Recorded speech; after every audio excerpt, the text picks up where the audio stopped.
Hope you all are fine. So हम renal physiology से second lecture जो है हमारा है, ये 9वां लेक्चर है। Glucose clearance. ग्लूकोज क्लियरेंस इसको पढ़ते हैं, ठीक है। ग्लूकोज की फार्मूला क्या है? C6H12O6। ये ग्लूकोज के फार्मूला है। Glucose at a normal plasma level range 60 to 120 milligram per D L.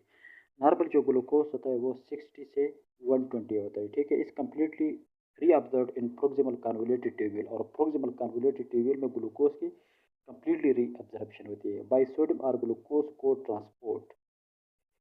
In adult, at plasma glucose of nearly 200 milligram per D L glycosuria, यानी ग्लूकोज जो है वो यूरिन में निकल जाता है, ठीक है। बिगिंस थ्रेशहोल्ड, तो ये क्या करता है, एक ख़तरनाक एक साबित हो सकता है कि अगर ग्लूकोज की प्लाज्मा में 200 यानी 200 अगर मिलीग्राम पर डी एल उसकी इतने अगर हो, तो ये फिर ग्लाइकोसूरिया जो है यानी ग्लूकोज यूरिन में निकलना स्टार्ट होता है। एज अ रिजल्ट ग्लाइकोसूरिया उसको कहते हैं, ग्लूकोज यूरिया या ग्लाइकोसूरिया जो भी आप कहते हैं। At rate of nearly 375 milligram per minute all को transporter are fully saturated, TM. ये टीएम कहते हैं ट्यूब्यूल्स, मैक्सिमम ट्यूब्यूल्स, ठीक है। Normal pregnancy is associated with increase glomerular filtration rate. Normal pregnancy में ग्लोमेरुलर फिल्ट्रेशन रेट क्या होती है? ज़्यादा होती है, क्योंकि ब्लड की ज़्यादा ज़रूरत होती है आगे fetus के लिए, उस वजह से फिल्ट्रेशन फिर रेट बढ़ जाता है, ठीक है। With increase filtration of all substance including glucose, the glucose threshold occur at lower plasma glucose concentration, glycosuria at normal plasma glucose level.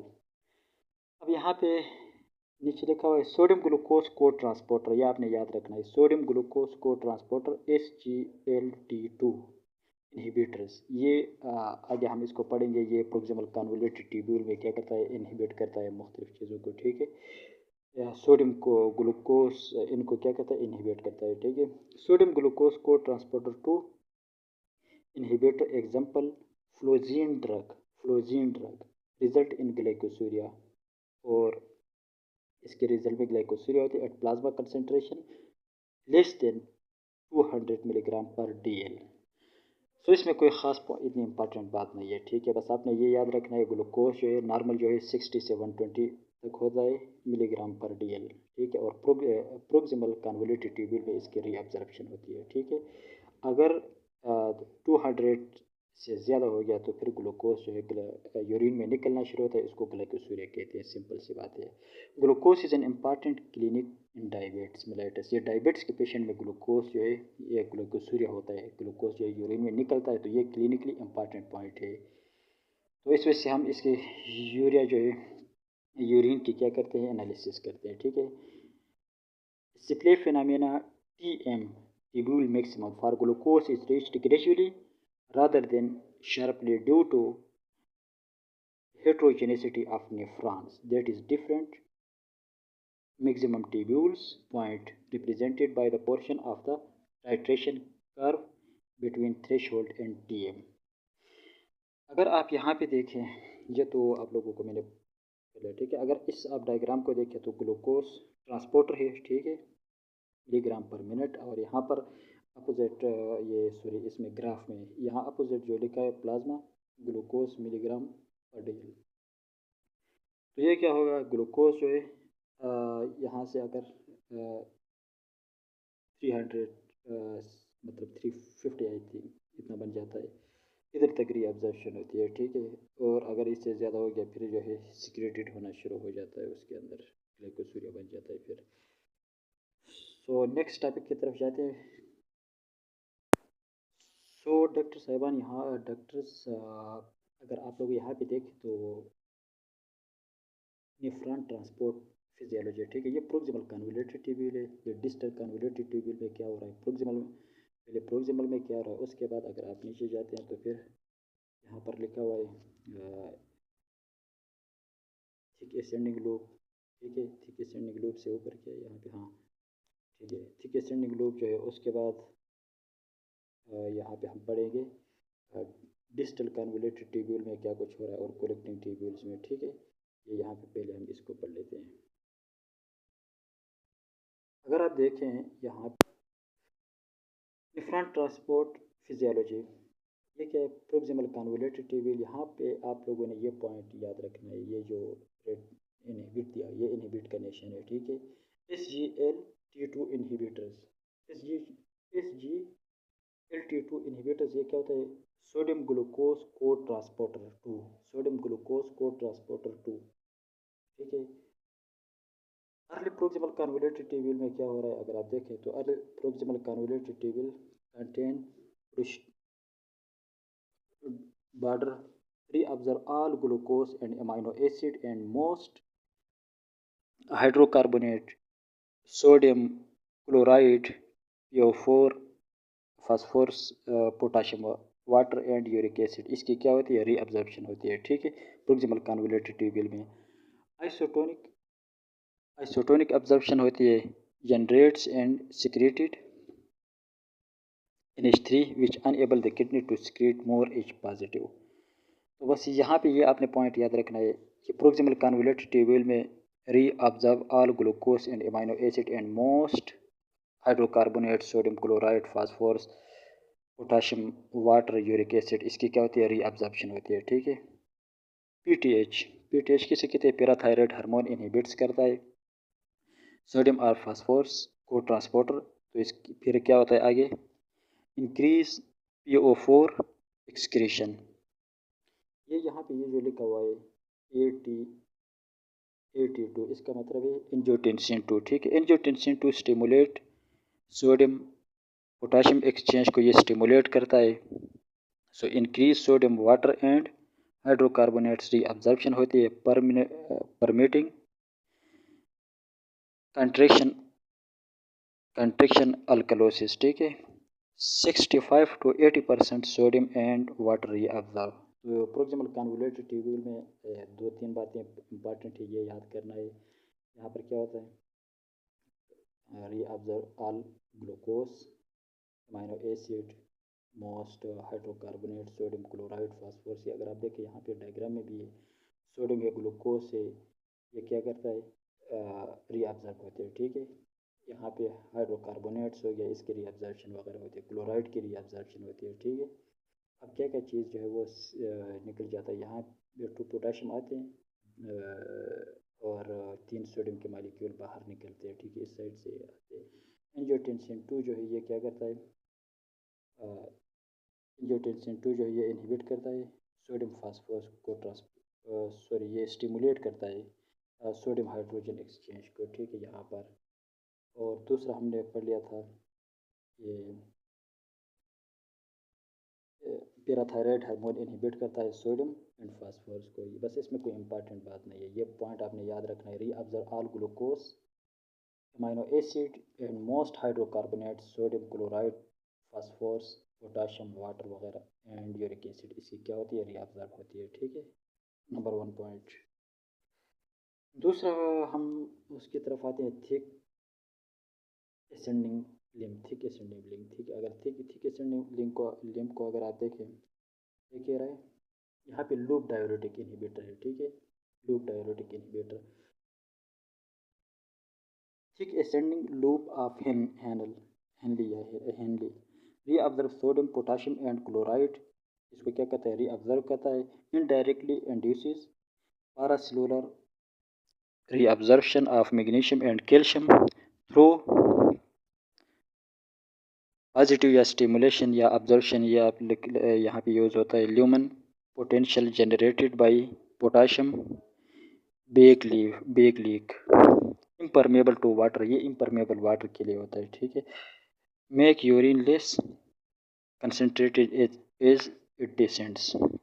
तो इसमें यहाँ पर इम्पॉर्टेंट बात ये है, thick ascending loop of Henley में क्या होता है? Reabsorb sodium potassium and chlorine, इसकी क्या होती है? रीअब्जॉर्ब होती है, ठीक है। और इम्परमेबल वाटर के लिए ये अलाउ नहीं करता है। 10 to 20% जो है सोडियम यहाँ पे रीअब्जॉर्प्शन होती है। अब नेक्स्ट टॉपिक के हम तरफ आते हैं। देखिए, अगर पहले हमने प्रोक्सिमल कन्वोल्यूटेड ट्यूब्यूल, फिर लूप ऑफ हेनली, उसके बाद जो है डिस्टल कन्वोल्यूटेड ट्यूब्यूल है, ठीक है। तो डिस्टल कन्वोल्यूटेड ट्यूब्यूल में अगर आप देखें, डिस्टल कन्वोल्यूटेड ट्यूब्यूल, यहाँ पे डिस्टल कन्वोल्यूटेड ट्यूब्यूल। सो डिस्टल कन्वोल्यूटेड ट्यूब्यूल, इसके लिए हम थायजाइड डाययूरेटिक्स और पहले के लिए हम लूप डायरेटिक्स थे, यहाँ पे थायजाइड डायरेटिक्स लेंगे, ठीक है। ये इनहिबिटर होता है। Reabsorb sodium chloride ion, sodium और क्लोराइड आयन को ये क्या करता है, रीअब्जॉर्ब करता है। इम्परमेबल टू वाटर, वाटर के लिए ये क्या इम्परमेबल है। सेम उसी तरह ठीक है, सेंडिंग लूप जो है वो भी इम्परमेबल था, ये भी इम्परमेबल है, ठीक है। Make urine fully diluted hypotonic, तो ये क्या करता है, यूरिन को हाइपोटोनिक बनाता है, ठीक है। यूरिन के अंदर सोल्यूट की कंसनट्रेशन कम होती है। Parathyroid hormone increase calcium plus two are sodium ion exchange होते हैं, ठीक है। कैल्शियम एंड सोडियम आयन जो है वो एक्सचेंज होते हैं। तो जब ये एक्सचेंज होंगे, यहाँ पे अगर आप देखें तो सोडियम अंदर आता है और पोटाशियम आयन बाहर जाता है, तो एक्सचेंज होता है, ठीक है। और यहाँ पे क्या होता है, क्लोराइड एंड सोडियम आयन जो है इसके रीअब्जॉर्प्शन होती है, ठीक है। तो इसके एज अ रिजल्ट क्या होता है, इंक्रीज कैल्शियम रीअब्जॉर्प्शन, तो फिर ये कैल्शियम की रीअब्जॉर्प्शन यहाँ पे ज़्यादा होना स्टार्ट होती है, इंक्रीज होती है। 5 to 10% sodium reabsorb, 5 to 10% distal convoluted tubule में अब्जॉर्प्शन होती है। तो आपने सिंपल एक पॉइंट याद रखना है, डिस्टल कन्वोल्यूटेड ट्यूब्यूल में reabsorption of sodium and chloride, ये पॉइंट आ गया, reabsorption of sodium and chloride होती है, ठीक है। और इसी तरह जो है प्रोक्सिमल कन्वोल्यूटेड ट्यूब्यूल में reabsorption of glucose amino acid and most hydrocarbonate, sodium chloride, phosphorus and potassium water and uric acid, इनकी क्या होती है, रीअब्जॉर्प्शन होती है। एंड थिन लूप डायरेटिक्स में reabsorb of sodium, potassium and chloride. और एक पॉइंट ये याद रखना है, thick ascending loop of Henley and distal convoluted tubule जो है, डिस्टल कन्वोल्यूटेड ट्यूब्यूल ये क्या करते हैं, इम्परमेबल ऑफ वाटर है, ठीक है, वाटर के लिए इजाज़त नहीं देते। उसके बाद हम यहाँ पे पढ़ते हैं, यहाँ पे अगर आप देखें तो कलेक्टिंग ट्यूब्यूल है, ठीक है। ये लास्ट पोर्शन होता है, पहले हमारे पास होता है proximal convoluted tubule loop of Henley, फिर डिस्टल कन्वोल्यूटेड ट्यूब्यूल एंड आखिर में कलेक्टिंग ट्यूब्यूल होता है, ठीक है। सो कलेक्टिंग ट्यूब्यूल में क्या होता है, reabsorb sodium in exchange for secreting potassium, reabsorb sodium, यहाँ पे सोडियम की रीअब्जॉर्ब होती है, ठीक है, in exchange for secreting potassium and hydrogen ion, इस ये क्या होता है, एक्सक्रीट होते हैं, एक्सचेंज होते हैं, sorry, reabsorb sodium in exchange for secreting potassium and hydrogen ion. तो यहाँ पे सोडियम की रीअब्जॉर्ब होती है और उसके मुकाबले में जो है potassium ion and hydrogen ion की क्या होती है, इसकी सिक्रेटिंग होती है, राइट। रेगुलेट बाय एल्डोस्टेरोन, ये एल्डोस्टेरोन इसको क्या करता है, रेगुलेट करता है। Aldosterone act on mineralocorticoid receptor पर ये एक्ट करता है, as a result messenger RNA बनता है जो कि प्रोटीन सिंथेसिस होती है in principal cells, increase apical potassium conductance, increase sodium और potassium pump, increase epithelial sodium channel, ये लिखा हुआ एपिथेलियल सोडियम चैनल, ठीक है। एक्टिविटी ये क्या होती है, इंक्रीज होती है, ल्यूमन नेगेटिविटी, सो पोटाशियम सिक्रेशन होती है। ये अगर आप देखें तो ये क्या करें, एल्डोस्टेरोन जो है वो मिनरलोकार्टिकॉइड पे एक्ट रिसेप्टर पर एक्ट करता है, उसके मुकाबले में मैसेंजर आरएनए बनता है, मैसेंजर आरएनए प्रोटीन को सिंथेसिस करता है in principal cells, typical sodium conductance ज़्यादा बढ़ जाती है और उसके मुकाबले में इंक्रीज़ होता है सोडियम एंड पोटाशियम पंप को, जो कि क्या करते हैं, increase epithelial sodium channel activity, lumen negativity, increase secretion of potassium हो जाता है, सिक्रेशन ऑफ पोटाशियम होती है। In alpha intercalated cell, alpha intercalated cell जो है, alpha intercalated cell lumen negativity ये इंक्रीज करते हैं, H positive ATPase activity, increase hydrogen secretion, increase hydrocarbonate और chloride exchanger activity. ADH anti diuretic hormone, ठीक है, anti diuretic hormone act as V2 receptor, V2 receptor पर ये act करते हैं, insertion of aquaporin H2O channel on apical side 3 to 5% sodium reabsorption, यहाँ पे sodium की रीअब्जॉर्प्शन होती है। तो बस इसमें यहाँ पे एक बात याद रखना है, यहाँ पे सोडियम जो है उसकी क्या होती है, रीअब्जॉर्ब होती है, और potassium and hydrogen positive ion की क्या होती है, सोडियम के मुकाबले में उनकी एक्सक्रीट होती है, और ये एक्सक्रीशन होती है, और ये इसको रेगुलेट करता है एल्डोस्टेरोन। ठीक है, एल्डोस्टेरोन क्या करता है, मिनरलो कॉर्टिकॉइड रिसेप्टर पर एक्ट करता है। जब उसको एक्टिवेट करता है, मैसेंजर आरएनए बनता है जो कि प्रोटीन सिंथेसिस करता है, और इसी तरह ये प्रोसेस बन जाता है। ठीक है, तो मेन यहाँ पे बात ये है, यहाँ पे रीअब्जॉर्ब सोडियम की हो जाती है। ठीक है, अगर आप यहाँ पे डायग्राम में भी देखें तो यहाँ पे सोडियम जो है वो क्या होता है, सोडियम रीअब्जॉर्ब होता है। ठीक है, इसका डायग्राम ये है। ठीक है, वाटर जो है यूटीआई रिसेप्टर वगैरह, ये एमडियोराइड ट्राइमटीरिन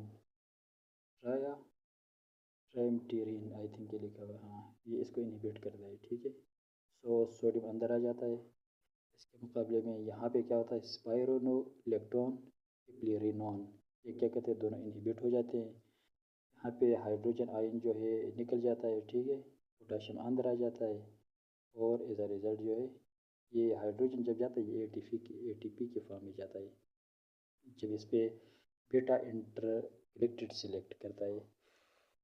सो गाइस यहाँ पे इसको स्टॉप कर लेते हैं। नेक्स्ट टॉपिक हम आएंगे रीनल ट्यूबुलर डिफेक्ट के बारे में। मैं कोशिश करता हूँ जितना जल्दी कवर करने की, ताकि आप लोग भी इस पर बस सिर्फ आइडिया वगैरह लें। अगर बुक है आपके पास तो बुक को ओपन करें और इसको सुन लें, ताकि आपको ईजिली आप लोग पिक कर सकेंगे। ठीक है, थैंक यू सो मच। अगर कुछ फ़ायदा हुआ तो प्लीज़ सब्सक्राइब करना लाजमी, लाइक भी करना। इंशाल्लाह नेक्स्ट वीडियो में हम डिस्कस करेंगे रीनल ट्यूबुलर डिफेक्ट। इसी तरह हम कंटिन्यू करते हैं आगे, फिजियोलॉजी का पोर्शन ख़त्म करेंगे। Thank you so much.